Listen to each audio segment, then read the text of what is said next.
ગોપાલ ઇટાલિયાના ગઢમાં ફરી એક વખત મોટું ભંગાણ જોવા મળ્યું છે। જૂનાગઢ જિલ્લા પ્રમુખ ભાવેશ કાતરિયાનું રાજીનામું પડ્યું છે। વર્ષોથી કામ કરતા હતા તેવા નેતાઓ હવે પાર્ટી છોડીને જઈ રહ્યા છે, ત્યારે વધુ એક રાજીનામું હવે આમ આદમી પાર્ટીમાંથી પડ્યું છે। 2022 પહેલાની જે આમ આદમી પાર્ટી હતી અને અત્યારની જે આમ આદમી પાર્ટી છે એમાં જમીન આસમાનનો ફેર છે। કોઈના ફોન નથી ઉપડતા, અમુક સિલેક્ટેડ લોકોના જ ફોન ઉપડે છે। પાર્ટીના કાર્યકર્તાઓ ત્રાહિમામ છે સાહેબ, જે કંઈ હાલે છે સોશિયલ મીડિયા ઉપર હાલે છે, ગ્રાઉન્ડ ઉપર તો તમને કહું ને કે લોકો સાવ કાર્યકર્તાઓ સાવ કંટાળી ગયા છે। હું કંઈક બોલીશ તો વિશેષ થઈ જશે, પણ સમય કરતા વહેલું મળી જાય ને માણસને, એનું રિઝલ્ટ આ જ હોય છે સાહેબ। ત્યારે જ ન્યૂઝરૂમ ગુજરાતની યુટ્યુબ ચેનલને સબસ્ક્રાઇબ કરો અને ઇન્સ્ટાગ્રામ અને ફેસબુક પર ફોલો કરો। અપડેટ રહો, સત્યની સાથે રહો।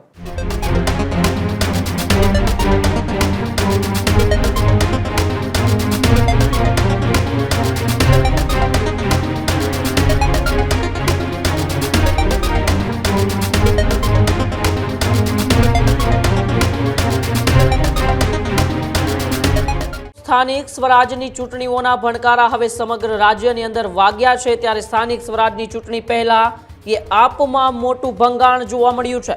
ગોપાલ ઇટાલિયાના ગઢમાં ફરી એક વખત મોટું ભંગાણ જોવા મળ્યું છે। જૂનાગઢ જિલ્લા પ્રમુખ ભાવેશ કાતરિયાનું રાજીનામું પડ્યું છે। આમ આદમી પાર્ટીના તમામ પદેથી ભાવેશ કાતરિયાએ રાજીનામું આપ્યું છે। આમ આદમી પાર્ટીનો ઉદ્દેશ્ય માત્ર ભાજપને ફાયદો કરવાનો છે, આવી વાત એ રાજીનામા પત્રની અંદર ભાવેશ કાતરિયાએ કરી છે।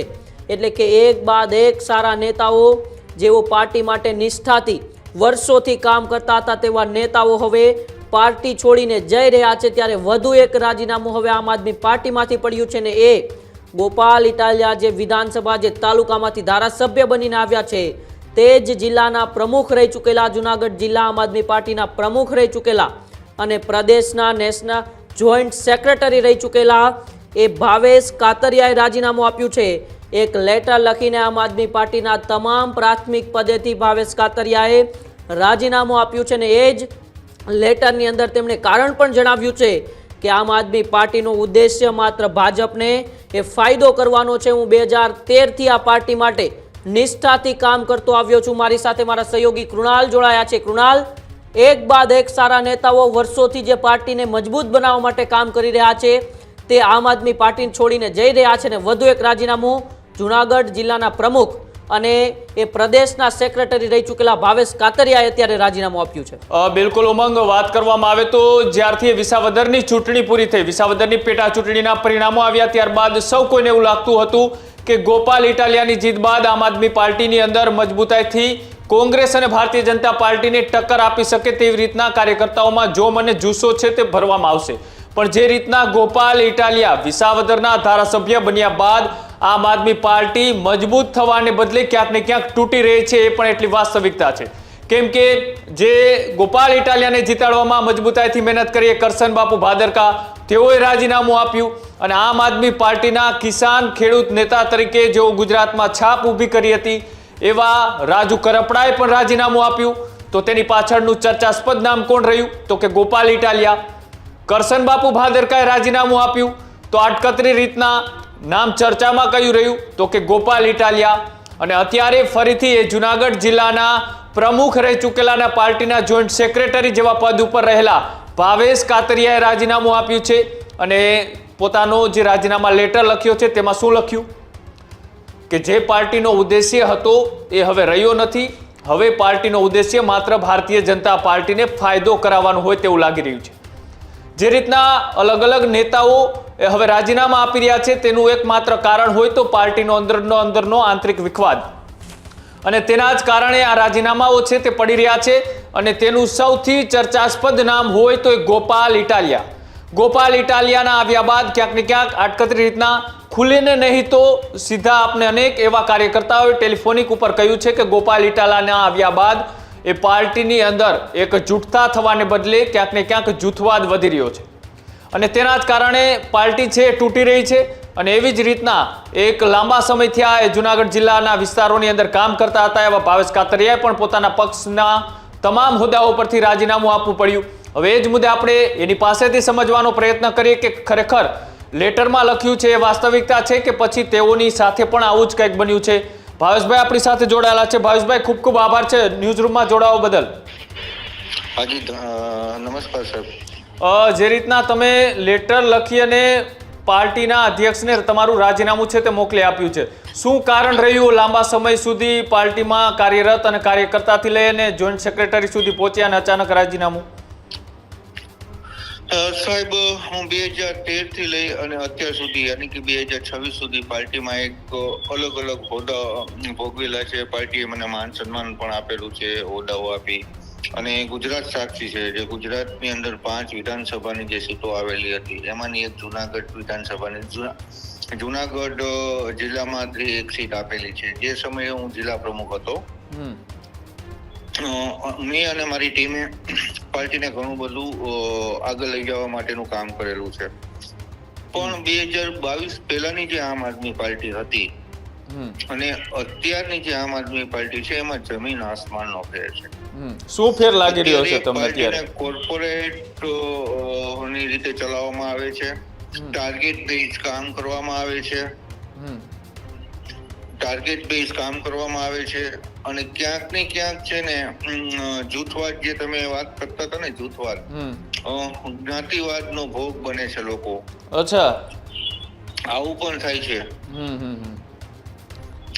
ઘણા બધા એવા કારણો છે સાહેબ કે અસહ્યની વિચારધારા હોવી જોઈએ એ અત્યારે નથી રહી. ઇનડાયરેક્ટલી મેં મારા લેટરમાં લખ્યું છે, ભાજપને કેમ થાય એ દિશામાં આખું કામ કરવામાં આવે છે. આ બધી પરિસ્થિતિને જોઈ અને મેં કાલ 5 તારીખના રોજ ઈસુદાનભાઈ ગઢવીને વોટ્સઅપ મારફત મેં મારું રાજીનામું મોકલાવી દીધેલ છે. અચ્છા, પણ તમારા વિસ્તારના એ દમખમથી લડતા નેતા ગોપાલ ઇટાલીએ શું તમને મનાવવાનો કોઈ પ્રયત્ન ન કર્યો? સાહેબ, મનાવવા માટે અથવા તો વાતચીત કરવા માટે આજે મેં તમારો ફોન ઉપાડ્યો, આપણા બંને વચ્ચે વાતચીત થઈ. બિલકુલ. પણ એના માટે માણસ, કોઈ પણ વ્યક્તિએ, ચાહે સામાન્ય વ્યક્તિ હોય, ચાહે ધારાસભ્ય હોય કે ચાહે કોઈ પણ હોદ્દા ઉપર હોય, ટેલિફોનિક વાતચીત થવી જોઈએ. રૂબરૂ મળવાનો આગ્રહ ન હોય પણ ટેલિફોનિક વાતચીત થાય તો પણ સોલ્યુશન આવે. બિલકુલ. પણ એ ટેલિફોનિક કોઈના ફોન જ નહીં ઉપાડતા સાહેબ. અચ્છા, હવે આ વાત તો લાંબા સમયથી ત્યાંના સ્થાનિક લોકો અને ત્યાંના ખેડૂતો કહી રહ્યા હતા. શું એ ખરેખર વાસ્તવિકતા છે? ગોપાલ ઇટાલિયા કોઈના ફોન નથી ઉપાડતા?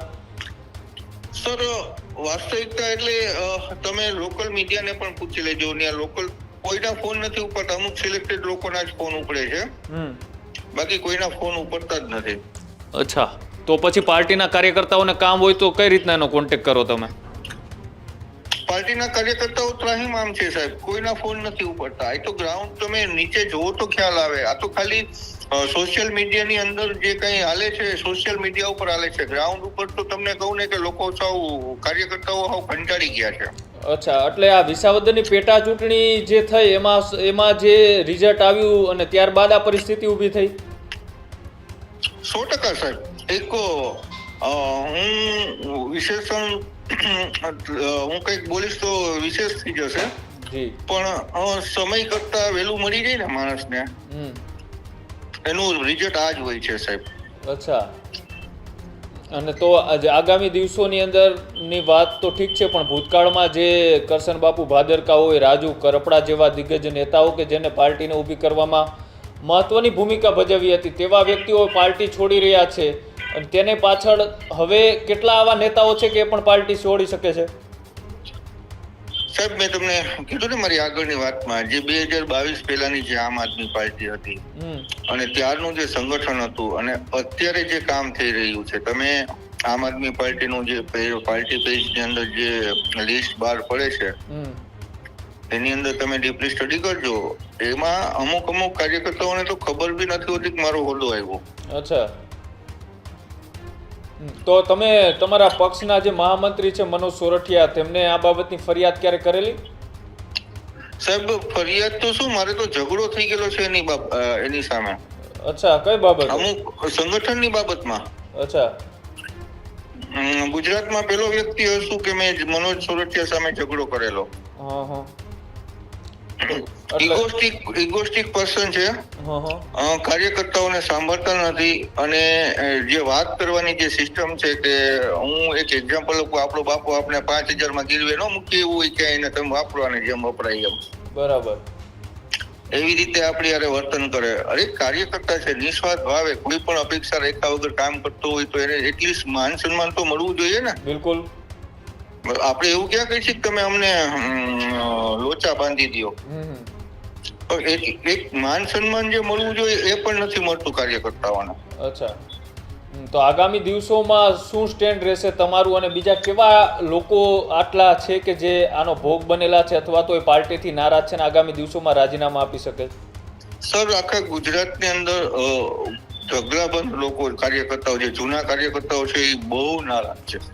કાલની તારીખમાં મારા જ વિસ્તારમાંથી મને 150 થી 200 ઉપરના કાલ સતત ફોન ચાલુ હતા કે ભાવેશભાઈ તમે આ શું કર્યું. કારણ કે અમે જે પાર્ટી ઊભી કરી ને નિસ્વાર્થ ભાવે કાર્યકર્તાઓના પ્રશ્નો સાંભળી ધીરે ધીરે આજે હું તમને કહું, ગોપાલભાઈ ધારાસભ્ય છે તો એ ખેતર અમે ખેડેલું છે. બિલકુલ. આ સવાલ પણ અનેક વખત ઉઠી રહ્યો છે કે ત્યાં બીજા જે સ્થાનિક લોકો હતા કે જે પાર્ટીને મજબૂત કરી રહ્યા હતા તેના 2-3 નામો છે તે ટિકિટમાં નક્કી હતા પણ અચાનક ગોપાલ ઇટાલિયાનું નામ છે તે જાહેર કરવામાં આવ્યું. સાહેબ, એમાં તો મને ડીપલી ખબર નથી કઈ જે કઈ બન્યું હોય ઉપલા લેવલે જે કઈ થયું હોય, પણ મને એટલી ખબર પડે કે જે કઈ પરિસ્થિતિ નિર્માણ થઈ છે એ મેં તમને આગળ કીધું ને કે સમય કરતા માણસને વહેલું મળી જાય ને એટલે એ પચાવી ન શકે. અચ્છા. બિલકુલ. આગામી દિવસોમાં શું રણનીતિ તમારી, કયા પક્ષમાં જોડાવાની તૈયારી? સાહેબ, હું રાજકીય જીવડો છું. 2013 થી લઈને અત્યાર સુધી મેં આમ આદમી પાર્ટીને મજબૂત કરવાનું કામ કર્યું. આગામી સમયમાં હું છે ને કોંગ્રેસ જ જોઈન કરીશ. કારણ કે ભાજપ તો પરિસ્થિતિને આધીન જોઈન કરવાનો કોઈ સવાલ જ નથી પેદા થતો. 100% હું કોંગ્રેસ જોઈન કરીશ. અમિતભાઈ ચાવડા અને કરશનબાબુ ભાદરકાની અધ્યક્ષતામાં હું કોંગ્રેસ જોઈન કરીશ. ત્યારે જ ન્યૂઝરૂમ ગુજરાતની યુટ્યુબ ચેનલને સબસ્ક્રાઇબ કરો અને ઇન્સ્ટાગ્રામ અને ફેસબુક પર ફોલો કરો. અપડેટ રહો, સત્યની સાથે રહો.